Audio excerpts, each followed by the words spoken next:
Hello, everyone, and welcome. I'm Karen Yarhimilo. I'm the Dean of the School of SIPA, the School of International Public Affairs, and the Adlai E. Stevenson Professor of International Relations. Our world is facing a series of incredibly complex, interconnected humanitarian challenges.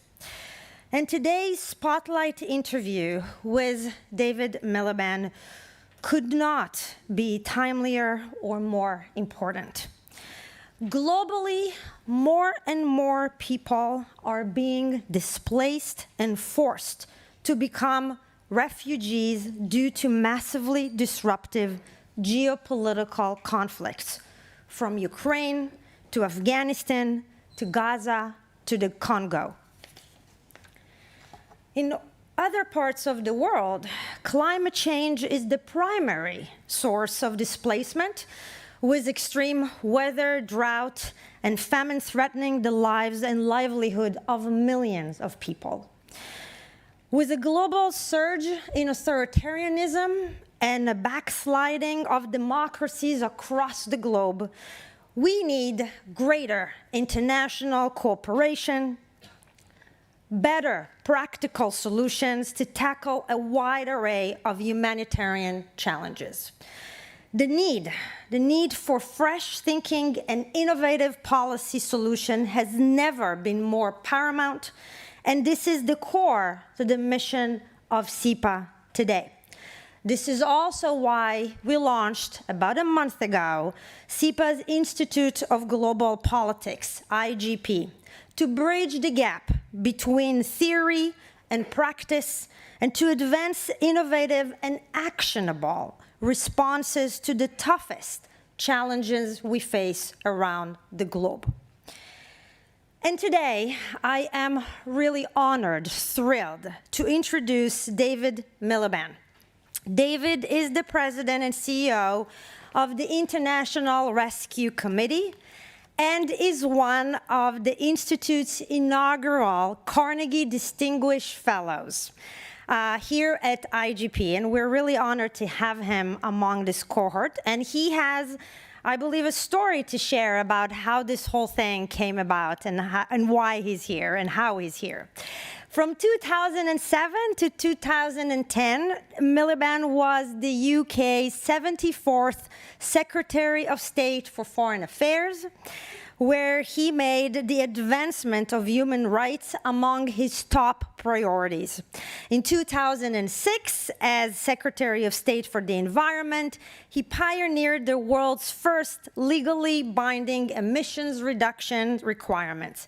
And from 2001, to 2013, he served as a member of the parliament from South Shields. We are absolutely thrilled that he will be speaking at our third installment of the Spotlight Interview. Spotlight Interview is an event series here at IGP in which we bring the world's foremost political leaders, policymakers, executives, and experts, activists and philanthropists to campus and to reflect on their careers and share with us their insights. And David will be joined on stage by my partner, friend, and co-teacher secretary, Hillary Rodham Clinton. And as you know by now, in addition to being Secretary of State, she is a professor here at Columbia SIPA, and she is the faculty chair of the IGP Advisory Board. And earlier this week, yesterday, in fact, David joined the secretary and myself in our class inside the Situation Room. And it was a really fantastic conversation, and I'm really glad that today we will have more time to spend with David Miliband and Secretary Clinton. So please join me in welcoming David Miliband and Secretary Hillary Rodham Clinton.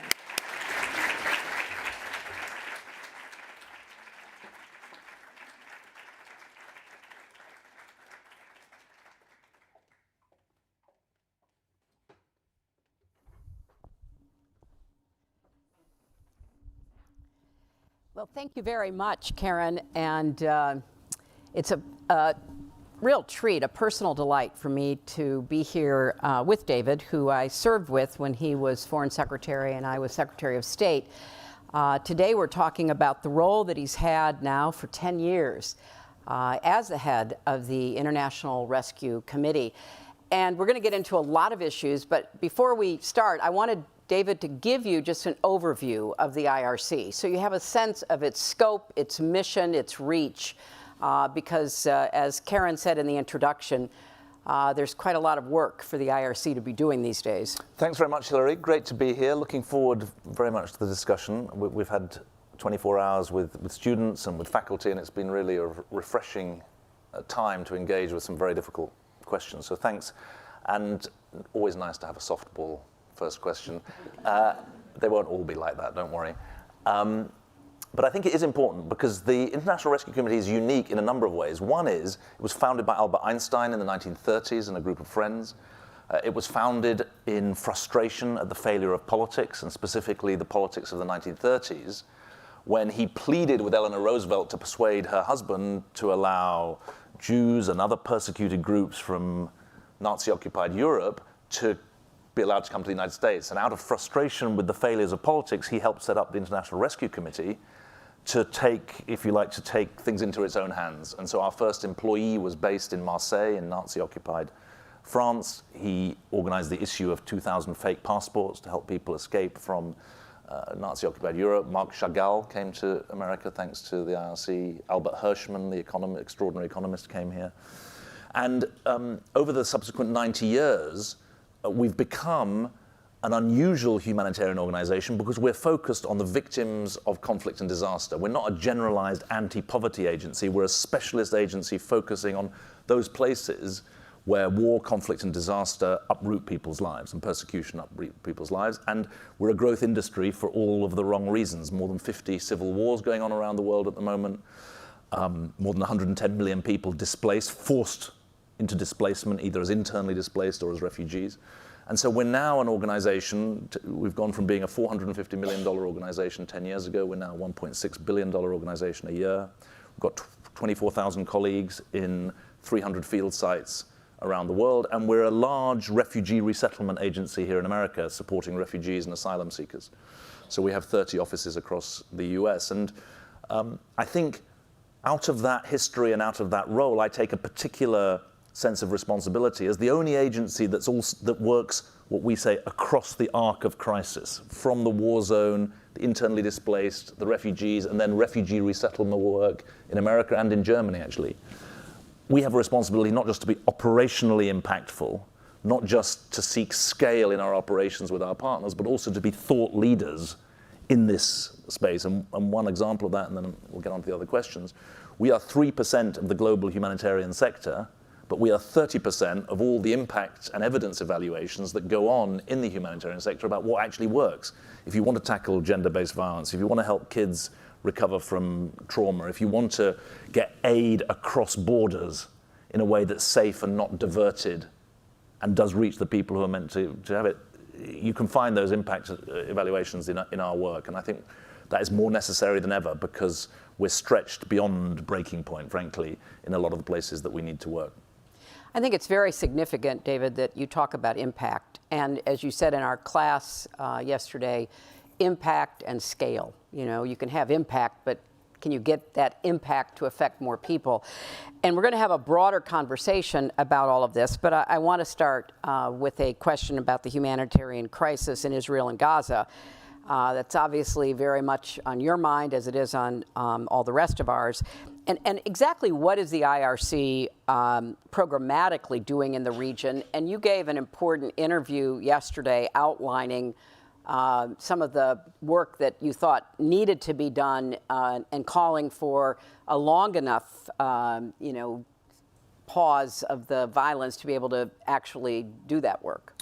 Yeah, so we've got about 2,000 colleagues in the Middle East region, centered in Jordan, Amman, but Lebanon, Syria. We have 800 people working in outside government-held areas in Syria and in Iraq. We didn't have teams on the ground in Gaza or West Bank on October the 7th, nor in Israel. You're right to mention there's 250, 300,000 people displaced within Israel, so we're monitoring that. But the focus today has got to be on the humanitarian emergency in Gaza, which is profound, the emergency. I spoke to someone today in northern Gaza, and the lack of water, the lack of electricity, the lack of food, the lack of medicines to treat the injured. This is a humanitarian emergency of a really substantial kind. We've had a team in Egypt since the week of after October the 7th, and they're trying to work with partners to do two things really. One, to add to the emergency aid to help people survive. And we've got medicines in the queue, in the line, waiting to get into Gaza. But also to add our experience and expertise in conflict situations where you're trying to stop the very worst happening.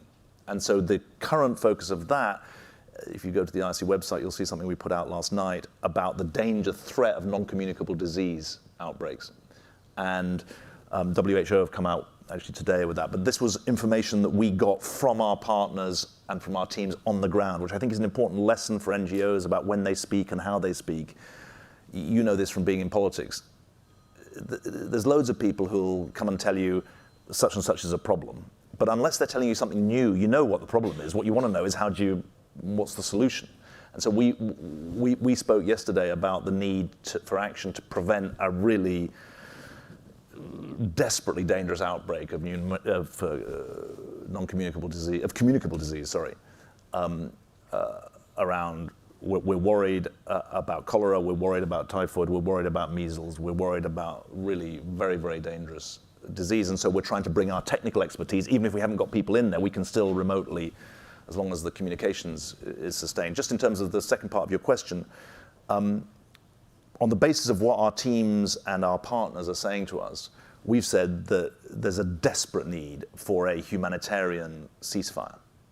And some people call it a humanitarian pause, some people call it a humanitarian halt in the fighting. What we've been saying is the words literally don't matter. What matters is the substance. And we've said it has to cover the flow of aid, of goods, the flow of people in, because you can't deliver aid unless you have aid workers, and lots of aid workers have been killed in the last 4.5 weeks.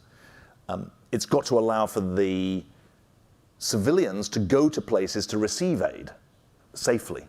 It's got to cover the need for the injured to be evacuated, because some of them can't be treated inside the country, inside the Gaza Strip. And it also requires those who want to leave to be able to do so, but with a promise, a credible promise, that they can go back. And the history here is obvious. So that's important. It must include addressing the hostage situation, which is an international humanitarian law issue as well. So that's very, very important. And then we derived our recommendation that it must be at least 5 days, the humanitarian ceasefire, from what we know about what it takes to establish systems for the delivery of humanitarian aid, to rebuild systems, to build warehouses if necessary. And so I don't want this to go from being a word game to being a numbers game. It's the numbers that we use have got to be based on the situation on the ground. And I would say to you, the longer the argument for a humanitarian ceasefire, humanitarian pause is unsuccessful, the longer the ceasefire needs to be in order to do the humanitarian work, because of the scale of the damage increasing. Sorry for the long answer. No, I think it's very important, but I also would like you to maybe, based on your experience in two very difficult places, Syria and Afghanistan, talk about what you've been doing there, and talk about the kind of challenges that you face in actually doing what you just described. Yeah, so the northwest Syria is a very interesting and comparable example in a number of ways, especially if you think after the earthquake. Time flies. So February the 6th, 2023 was the Turkey-Syria earthquake less than a year ago. And so all of the issues about how do you get aid in, how do you make sure it reaches those in need, how can you work with non-state actors who are in control, not state actors. All of those issues are raised in that context. We've got 450 people working in northwest Syria. They are delivering health, education, women's protection, and some cash support. And they've been able to sustain that since 2011, really. It was 2012, it really got going. Cross-border from Turkey, the staff can't get out, so it's remote management. By the way, I should have said, as a humanitarian aid agency, we hire locally. So it's Syrians working in Syria for us, including with partners. And I think that every situation is unique, but there is assurance there about the way you can work to deliver for people. And I think that's relevant. The Afghan case is different because it's not a cross-border issue in the same way. We've now got 5,000 people working for us in Afghanistan today, 2,000 of them women, despite the so-called ban on women working. We've got more people working for us in Afghanistan today than we did in August 2021 when the Taliban took over and when the war ended. Our biggest problem, to be honest, is a global political problem, which is not just the obvious thing that there's aid needed in Sudan, there's aid needed in Gaza, there's aid needed elsewhere. It's a political argument that, well, if the authorities are producing these edicts, for example, against women being able to work for NGOs, we don't want to give money to the country. And so we've been trying to make the argument, this has been especially strong in Europe, we've been trying to make the argument that the people of Afghanistan didn't choose the government that they've got. And what the message from our women staff is, the worst thing that the world can do is turn away now. They've got enormous struggles to have at home, but they need continued engagement, not disengagement. And I think that's a really important message there, that civil society often gets left out of this argument. And civil society needs engagement. And often there are arguments about, should governments be recognized? Should governments be engaged with? My view is always reality needs to be engaged with. And civil society needs to be engaged with. You know, there is an accusation that sometimes, you know, aid that goes into these very difficult places does get diverted. You know, I remember when you and I were serving together and there was a big uptick in violence in Somalia. And the people in, you know, Somalia were dying from starvation. The crops were being basically, you know, unable to grow because of drought. It was a horrible challenge. And yet the al-Shabaab fighters were basically seizing all the aid that went in. So if you had truckloads of grain going in or other kinds of you know, foodstuffs to alleviate the starvation, it wasn't getting to people. And it was very difficult because you're an NGO, you don't have armed, you know, military assets that go with your people to get this kind of aid to those who need it. So how do you deal with that? Well, that is a great point. I mean, I've learned in America that people often say that's a great point, and it's sort of buying a bit of time for when they don't have an answer. Actually, on this one, I do have an answer, even though it's a great point. Because all of the evidence is that if you put money into the top of big bureaucratic systems, you'll lose a lot of the control.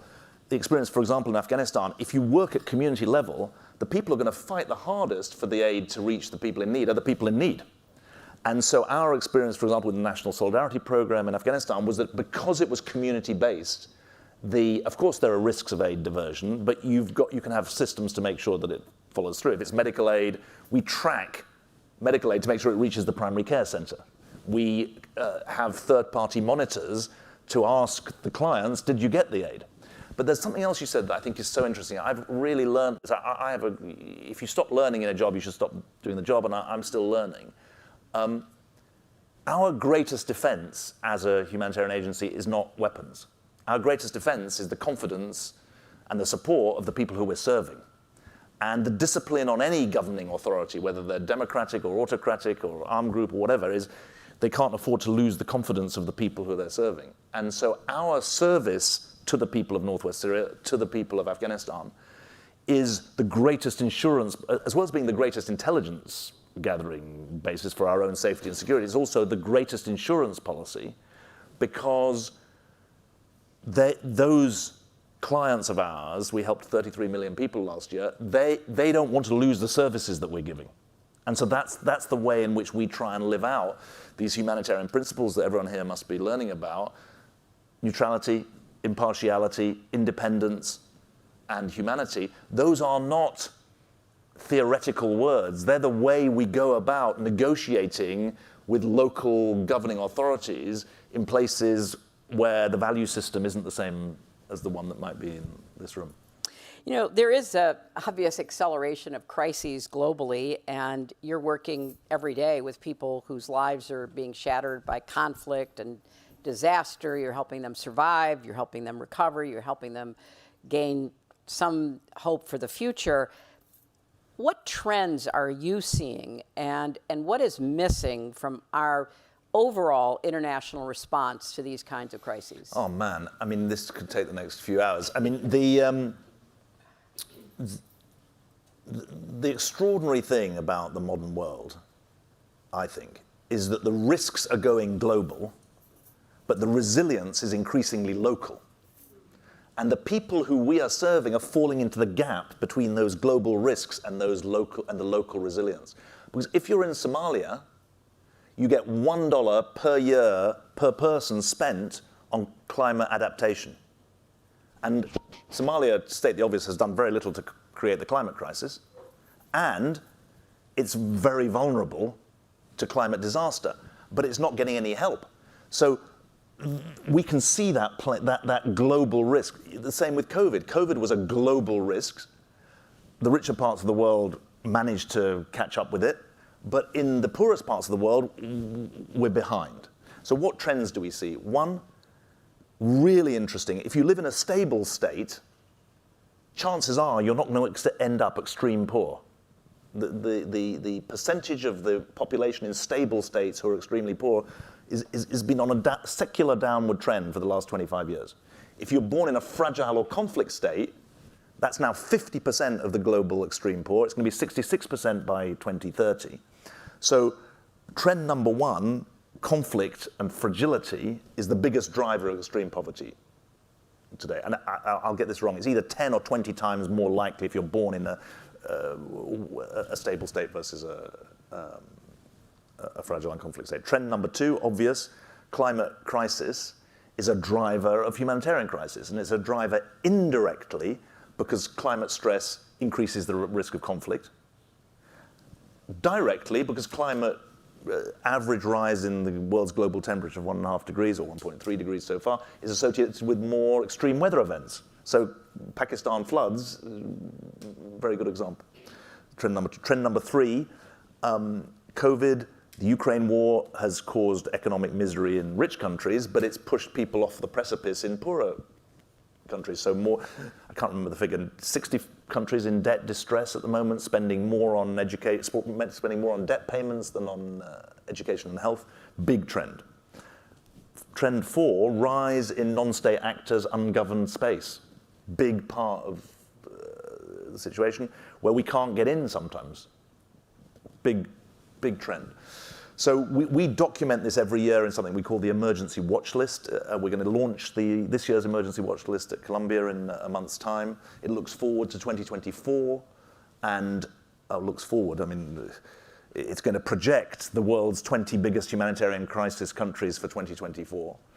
And it's going to tell a miserable story of political, climate, conflict, disaster, sorry to use the word, for a lot of people. Here's just one other thing that I think is interesting. Trend five, in a way. Concentration of humanitarian need. You know, you can look at the statistics. 360 million people need humanitarian aid, 615 million people in extreme poverty. You think, oh my God, this is just Mount Everest.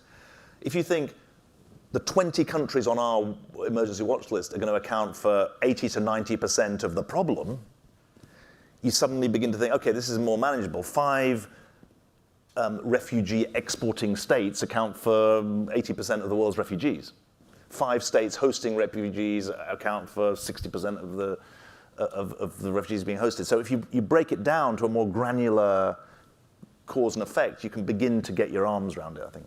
But as you try to get your arms around it, we know that with humanitarian needs at an all-time high and with these trends that you've just outlined, aid is severely underfunded. Yeah. There is a donor fatigue issue here. There's a public level of fatigue. Part of it is, it used to be, in the, pre-internet days, if you saw a picture of a starving child in Ethiopia, it really grabbed your attention because that was not something that you saw every day. And it catalyzed huge responses, global concerts to raise money, all kinds of, efforts. Now, it's just constant. And I think people are almost protecting themselves from the onslaught of, seeing what's happening in so many places in the world by, trying to steel themselves. And I don't think it's indifference. I think people still care. But I think that it's just a sense of being overwhelmed. And so how do you specifically, how does the international community more generally try to address this gap? Yeah, so I feel very strongly about this. I think we've got to be honest with people and say that aid on its own is not going to be the answer. Right. Remittances to Africa are 3 times the level of the aid budget to Africa, even in the good days. So we should never talk about aid's role in the quote-unquote solution without talking about macroeconomics, about debt, about national macroeconomics. We should never talk about aid's role without talking about the role of the World Bank and international financial institutions. I think that's a major play. It's called itself a development bank, but actually its work is increasingly humanitarian. If you go and look at what they're doing, gender-based violence, education for kids as a result of conflict, malnutrition, it's real basics. So we've got to see that. Fourthly, the aid budget, the overseas development aid budget is $200 billion a year. The humanitarian aid budget is about $46 billion a year. So more or less a quarter of global aid is going to humanitarian purposes. But actually, and it's going to these fragile and conflict states. But if half of the world's extreme poor are living in fragile and conflict states, why is only 25% of the aid budget going to the fragile and conflict states? I think you used the phrase earlier about catching up or running to catch up. Maybe I did. That's a good example where the priorities that have been set for the overseas development assistance don't match where the greatest effort is. And I think if we're going to appeal to the public, we've grown a lot. We've grown our private funding as a share of our total funding. But if we're going to appeal to the public, we've got to be clear that governments are playing their role too, not just the traditional Western governments. And we hear a lot about the shift in the global balance of economic power. America has sustained an extraordinary 25% of global GDP as American still, and it was 30 years ago, which is amazing. But Europe's gone down, Japan's gone down, Gulf has gone up, China's gone up. Where's their role in delivering on global promises? So if you go to Pakistan, which I mentioned in respect to the floods, who's the biggest creditor in Pakistan? It's not the United States. The biggest creditor is China. And that's China official and China unofficial as well. I want to just drill down for a minute on China and to a lesser extent the Gulf. But on China, China created its own development bank. China has the Belt and Road Initiative. But China's also now one of the biggest creditors for all of these fragile states. And so you've got this, really new phenomenon in a way that, one nation holds the debt of all of these countries. Their definition of development doesn't always match the humanitarian need that is evident. What is China's role in this, and what could they do to deal with the really difficult challenges that a lot of these conflict-ridden and fragile states are facing. Well, look, my view on this is that one of the current tragedies of the standoff between the US and China is that the cooperation leg of the stool is basically much, much shorter than the competition leg of the stool and the confrontation leg of the stool. I mean, if you look at any China strategy of a Western country, it says essentially there are three things. We've got to compete, we've got to confront on red line issues, and we've got to cooperate where we can. But the cooperation, just think of COVID, is not happening. The development, the cooperation is not happening. And this whole thing, well, the World Bank is a Western bank and we need our own bank, that's a symptom of the problem. Now, I would be much better informed to answer this question if 2 weeks ago I'd been able to go to Shanghai and Beijing as I was meant to do, but I had to cancel my trip because of the Middle East crisis and because of our need to respond to it. So I haven't got the granularity and the sort of latest in that sense. But I think this is a prime area where the engagement plank has to include China. And of course people say, well, China is self-interested in this, but let's be honest, so are we self-interested. I mean, we as, so are Western governments, let me put it that way. So we shouldn't be rose-tinted about it. But if I think about South Sudan, Chinese investment is a massive issue there. If I think about Ethiopia, Chinese investment is a massive issue. Ignoring it doesn't make any sense at all. Yeah. What is the latest on Sudan? What are you hearing about what's happening there? Because it appears that the violence in Darfur particularly has crescendoed. Yeah, it's so tragic. Funnily enough, or relevant, we had our Sudan country director over last week because for meetings. She's had to move our head office from Khartoum 3 hours south. Obviously, the danger is that this becomes Northeast Africa blowing up. And that remains a real danger. There's 400,000 refugees have gone into Chad. Refugees have gone from Sudan into South Sudan. One of the lies, one of the myths that you read in the media is that America or European countries are bearing the greatest burden of the refugee crisis. Wrong. Most refugees are in poor countries, not in rich countries. So there's still that danger. I mean, you'll know as well as I, better than I, that the flare-up in June was two competing elites, really, military elites. And it hasn't become a national conflagration in which all the different communities have piled in, but it could still be that. And you're right about Darfur. There's a massive danger, I don't know about a rerun of history, but elements of history being repeated. But I'd also say Khartoum, my latest, they're still fighting in Khartoum. And the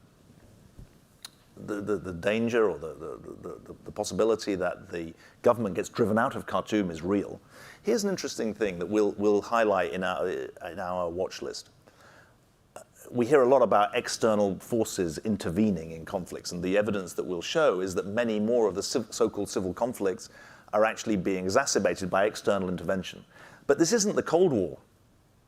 The biggest players are regional players, not global players, although the Russians are there, but Emirates, Saudi Arabia, Egypt, there are Turkey. There are big regional players that are making these so-called civil conflicts more complicated, and they're actually contributing to the scale of the violence. Yeah.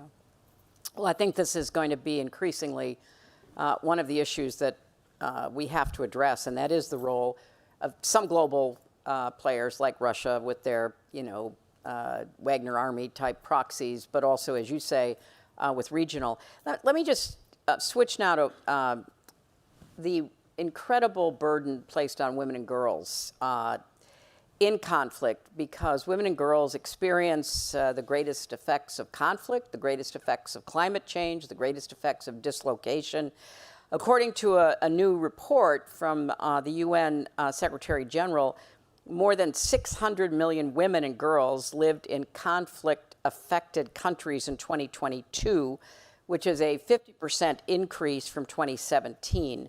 And I know one of the goals of IRC and of your particular leadership is to try to prioritize women and girls, but in particular look at gender-based violence. Could you describe the work that you're doing and some of the trends you're seeing there as well? Well, I feel genuinely humbled. You are the leader in this area, so the idea that I'm telling you about this, I mean, I want to sort of get my humility in first, because you played such an amazing role, first of all as First Lady, then as Secretary, in saying the rights of women and girls belong in the mainstream, not on the margins. So really, we've tried to honor that. You came to Georgetown in 2017 when I made a speech about where I said, we're having an argument internally. IRC should call itself a feminist organization. And we went through an argument, not because some people were saying we're not feminist and other people were saying, I'm not saying we're for equality. The argument was, how do we tie it to our mission? And in the end, what we said, and I'm really proud of this, is to be a successful humanitarian organization, you need to be a feminist organization, which is a different thing than an organization awarding itself a label. It's using an idea to try and inspire better progress towards its mission. And what do we mean by saying to be a successful humanitarian organization, we need to be a feminist organization? What we mean is, one, you have to take seriously the structural inequalities that confront women and girls in the places that we work. Two, you have to confront the structural inequalities that exist in the humanitarian sector that disadvantage women and girls. And three, you have to confront structural inequalities that exist in your own organization in addressing the needs of women and girls.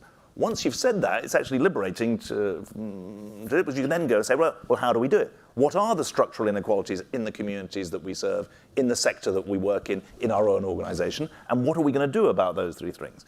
And to state the obvious, it's easier to address things in your own organization, targets, transparency, action plans, etc. You can see that on our website. Harder in the sector, much harder in the communities that we work in. But we have learned a lot. I like lists. I'm sorry, I've got another list here. But one, if you don't track it, you don't manage it. If you don't manage it, you won't tackle it. So that means disaggregating all of our data. How many people are you serving? In which programs? Is it women, men, boys, girls, etc.? Two, targets help because they should be stretching you. Thirdly, this is, I think, really interesting. Yes, gender-based violence is kind of the apex of the pyramid. It's the ultimate expression of gender inequality. But if you want to tackle gender-based violence, you have to tackle economic disempowerment, because our social programs work X times better when they're allied to economic interventions. So our business grants, making sure they go to women, not just men, in fact, more to women than to men. Our education efforts, including in Afghanistan, for girls as well as for boys, etc. So we think we've got the right goal, but we're a long way from achieving it. And also with respect to what you're doing in and about Ukraine, have you also looked at women and girls in particular as the victims of war, especially rape as a tool of war? Well, it's so interesting, but it's different, and different in an interesting way. It's different inside Ukraine, and it's different for refugees from Ukraine. Let me start with the second. The refugees from Ukraine are almost all women and kids. So the people who we're helping in Poland, I was in Poland in September, the people that we're helping in Germany, the people we're helping in the UK, it's almost all women and kids. And it's so close to the surface. The question, is it your husband? Is it your brother? Is it your son who's in the fight? Have you lost someone yet? So the psychosocial aspects of support are massively to the fore there. Now, inside Ukraine, there's a different issue, which is rape as a weapon of war for women of all ages. I mean, it's sort of unspeakable. So it's not been the major part of our work has been cash assistance, actually, in the east of Ukraine. But we've also brought some of our expertise in respect of child protection and women's protection there, and obviously it's really very, very difficult. Yeah.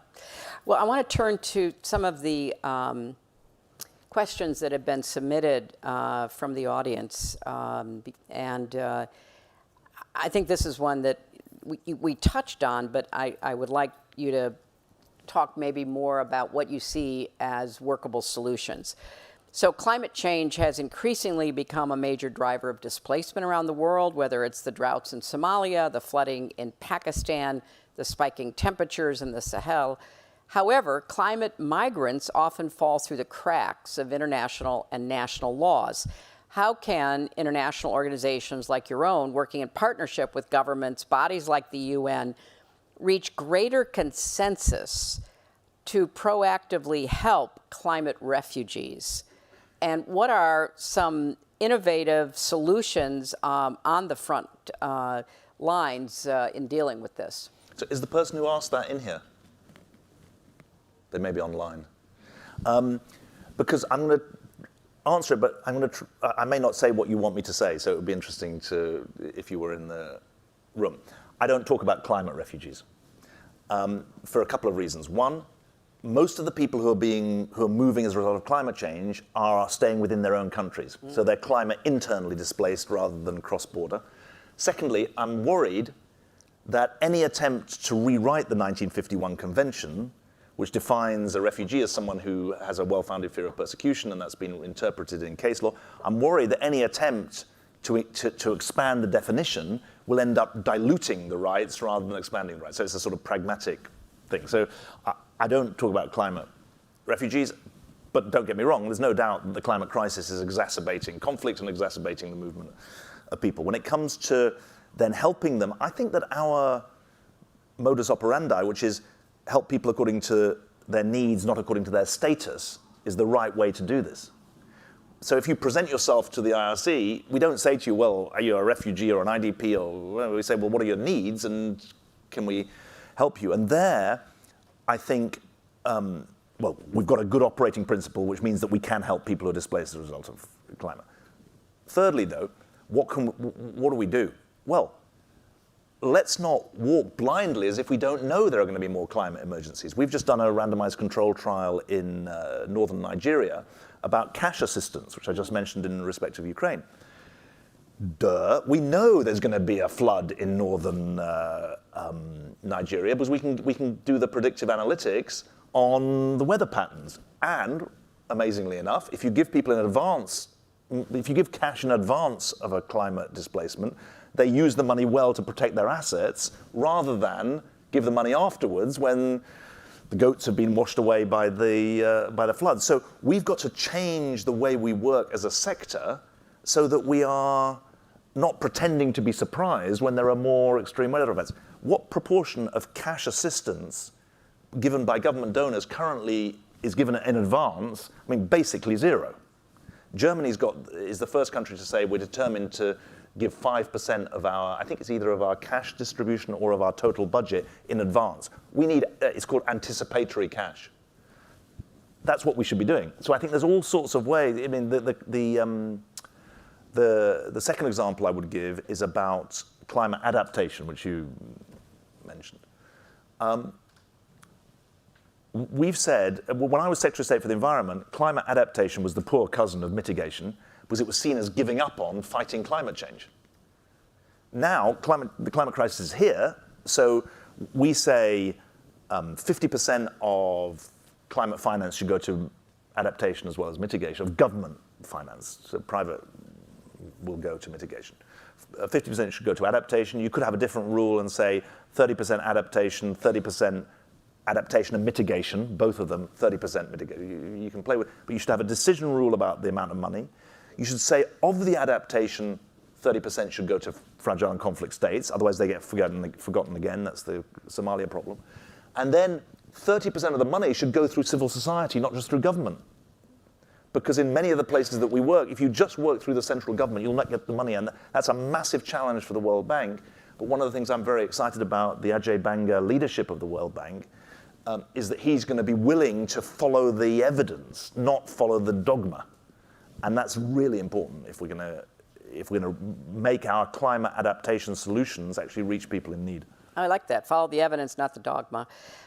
Second question, and it follows what you just said about the World Bank. According to the World Food Program, more than 345 million people are facing acute levels of food insecurity in 2023. And the World Bank estimates that rising commodity prices, largely driven by the Ukraine catastrophe, are pushing approximately 30 million additional people toward food insecurity, while failing crop yields will push another 43 million people into poverty, particularly in food insecure parts of the world.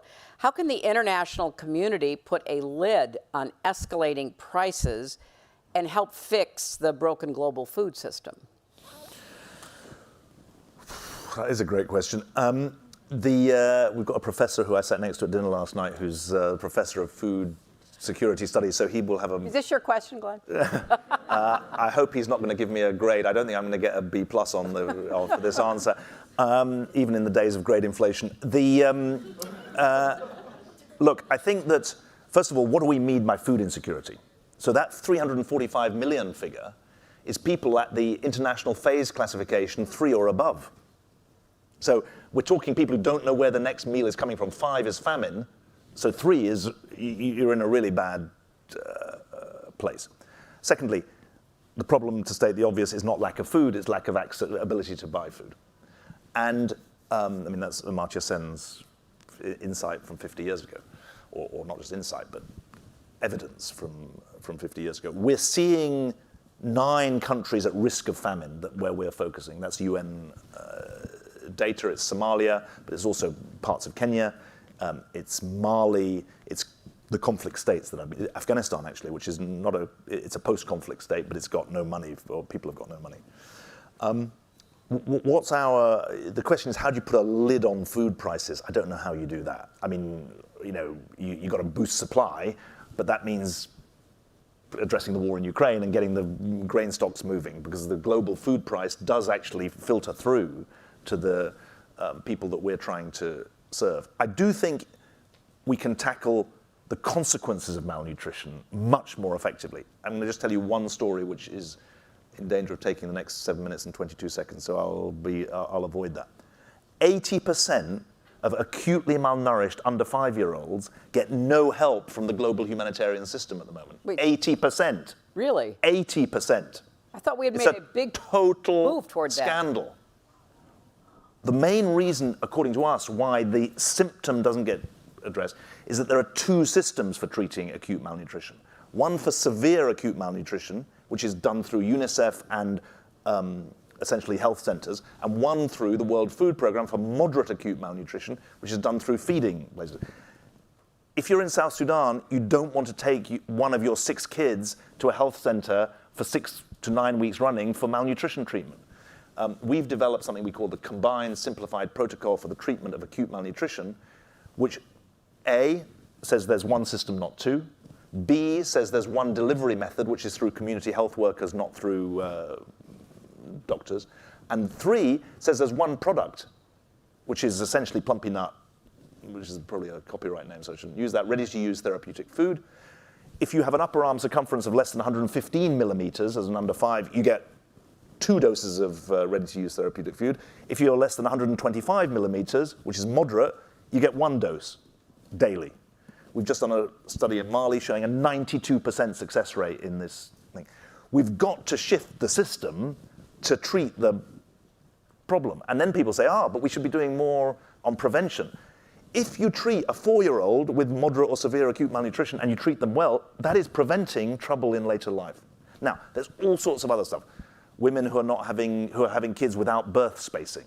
Women who are having very large families. There's a much bigger agenda, but we can do much, much better at treating the symptoms pending sorting out the Ukraine war and getting a lid on prices. Well, I just learned something, because I thought we had done a better job in coordinating those resources and delivering the kind of supplemental food nutrition that. But even if it was 40%, you'd be outraged. Yes, yes.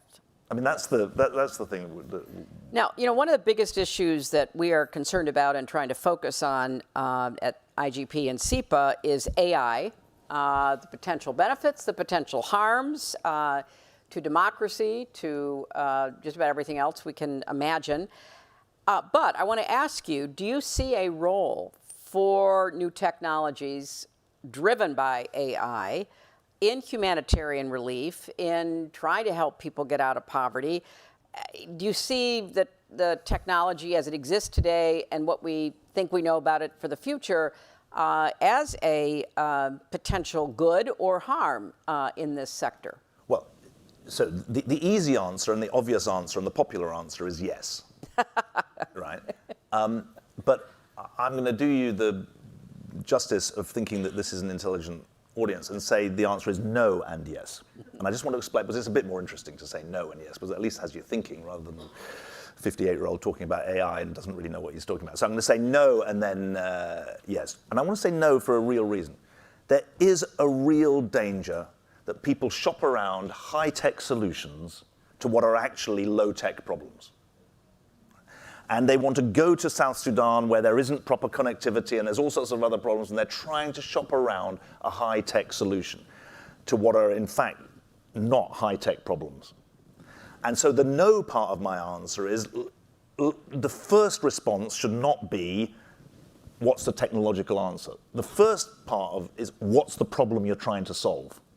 And so, for example, the malnutrition example I gave you with the community health workers, that's not a high-tech answer. There may be a technological part of it. So in terms of tracking of numbers and of supporting the aid workers, maybe. But even there, in South Sudan, it's going to be low-tech.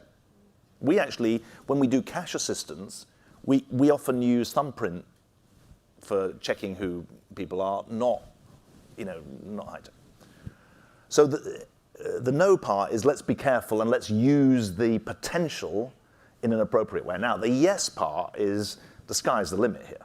I mean, this is so exciting. On the education front, we've got really interesting work on computer-aided learning, which is facilitated, so it's not just chuck a laptop or an iPad at a kid in Bangladesh, which we've done, not chuck the iPad, but use the iPad. And it works well in Tanzania as well. We've shown how facilitated computer-aided learning can really work. The predictive analytics on climate crisis really lets use it. We've got a mine of information in our health centers that's never been subject to real big data analysis. We've got dozens of years in multiple health centers in fragile and conflict states, which is waiting for someone to really mine the data. I'm sure there's a treasure trove there. So I think the potential, you rightly said new technology, not just AI, there's massive potential because the digital revolution has not yet facilitated a revolution in the humanitarian aid sector. And it could be one of those leapfrog moments, as long as we don't forget that we don't want to be like, the person with, what do they say, the person with the hammer, everything looks like a nail. So we've got to, I prefer the no and yes answer rather than just the yes, yes, yes answer. Well, to conclude, I want to go back to something you said in our class yesterday with Karen. And you talked about your willingness to actually analyze whether you're effective or not. And that was just music to our ears, that, it's not just we've done it this way, we keep doing it this way, and we believe that it's the right way to do it, but you actually are evaluating. You're evaluating for, as you said, impact. You're evaluating for scale, because you might have a good idea, but how can it reach more people once you prove that it does have impact? But then you finish by saying you focus on dysfunction. Systems, yeah. The system dysfunction. And we don't have time today, but one of the areas that I know you've thought a lot about is how do we fix these broken systems of humanitarian assistance? I remember being in Eastern Congo, probably 12 years ago, and going to a refugee camp that had been set up for the survivors of the violence there, and talking to a lot of the people living there. And the women were scared to go and get water. The women were scared to go and get firewood. There was no school set up. There was illness in the camp that was not being adequately treated. And, you know, people were overwhelmed by the scale of the crisis, but there weren't systems that they were understanding needed to be put in place no matter where they were, whether it was Congo or Sudan or anywhere else. How do we deal with the dysfunction of systems? Because as good a job as you're doing and as open as you are to being told what's working and what's not working, you're kind of an outlier on that, David. You know, there's a lot of other groups that are not open to that, a lot of government groups that are not open to that. So in the last, you know, few minutes we have, give us some thoughts about how we try to tackle the dysfunctional system. Yeah. So I worry about this a lot because the danger is that the humanitarian aid sector works harder and harder, but doesn't work smarter and smarter. I mean, that's the thing. And we've been really struck in the last. We're very strategy-led at the International Rescue Committee. If you go to business, I haven't been to business school, but if you go to business school, apparently they teach you that culture eats strategy for lunch. We don't buy that. We think that the culture you need for a strategy that is about innovation is going to be different than the culture you need for a strategy that's all about holding on to what you've got. So we're very strategy-led. And as we think about our strategic plan, which takes us through to, we call it Strategy 100 because in 2033 will be the 100th anniversary of the IRC. We're thinking a lot about impact and we're thinking a lot about scale, and we've got some good answers on that. But we're running up against this sort of blockage of the dysfunctional system. And that 80% of acutely malnourished kids not getting help is a good example of that. And we've not got the answer to this yet, so it will be very good to bat it around with people at Columbia and to really raid your brain on this. But here are some of the thoughts that we've got. One, dysfunctional systems, plural, is the way to think about this, not just dysfunctional system. Because if you think about the distance from the aid donor to the UN to the IDP camp in DRC that you went to, you've got many systems there, not one system. So the second thing is obvious. There's not a singular fix. Your professor, Adam Tooze, who I think is a brilliant person at this university, he talks about polycrisis. And it's multiple dysfunctions that feed off each other. And his argument is that, as I understand it, that the answer to a polycrisis is going to have to be plural, not singular, which I think is a really powerful idea. You can't tackle multi-crisis with a singular solution. So that leads to a third thing: don't reform from the top down. I'm not a hyper-localist because the danger of that is you end up having impact but not scale. But you've got to build the alternative system from the bottom up. It's not going to come from the top down.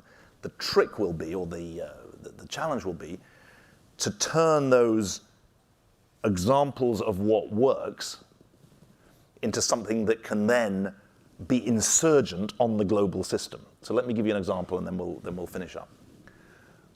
Early childhood development is something that you're passionate about. You know, I mean, it's obvious from your own, family, but if you wait, it's too late. And so Head Start in America showed that if you, I can't remember the figure, but $1 of investment before the age of 7 saves you $20 later on. And it's the greatest social policy investment. In the humanitarian sector, there's basically been no early childhood development. I mean, it's incredible. Half of all displaced people in the world are kids, but 3% of the global humanitarian sector goes on education, and the fraction that goes on early childhood education is sort of 0.2% or something. So we won the MacArthur Prize in 2017 with Sesame Workshop, which was $100 million to deliver the world's largest early childhood development intervention in the humanitarian setting. It was focused on the kids suffering from the trauma of the war in Syria. And the impact is real. We've studied that 11 weeks of our early intervention program, using WhatsApp actually to target carers, can achieve a year's worth of pre-primary progress for a 3 to 8 year old. Pretty amazing. In 11 weeks. So that's the impact.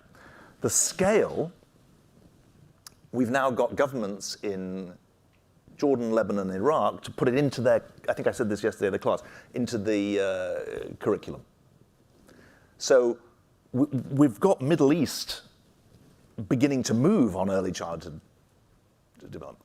Now, the system dysfunction is that the global humanitarian system doesn't do this in, well, what about Latin America and 5 million refugees from Venezuela? What about Congo, et cetera?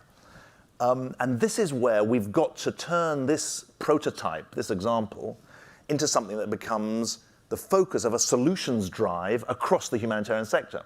And for that, you need politics, you need bureaucrats, you need evangelists for the model, who are then going to say, yeah, in a Latin American context, it's obviously not going to be in Arabic. We're going to translate it into Spanish. We're going to. It's a more technologically enabled in some ways, so we're going to use technology in the right way. But that's a good example of how we're running into the buffers of system reform, but we're not going to do it just from the top down. We're not just by battering at the door of UNICEF. That's not going to be enough, because there are multiple systems, not just a singular one. So I apologize for the long answer, but I think this question of how you turn, if you've got an impactful solution, if you've shown how it can be cost-effective and cost-efficient at scale, how do you make it a genuine pile driver of system reform? That is a good exam question for us to work on. Well, what a great way to end. Thank you so much. Thank you very much. Thank you very much.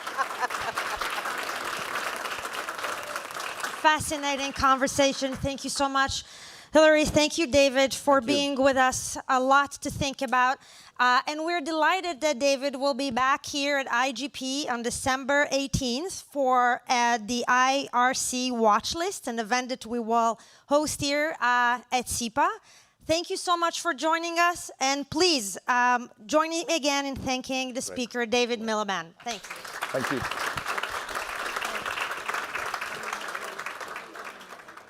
Great. Oh, sorry. Yeah, no. Picture.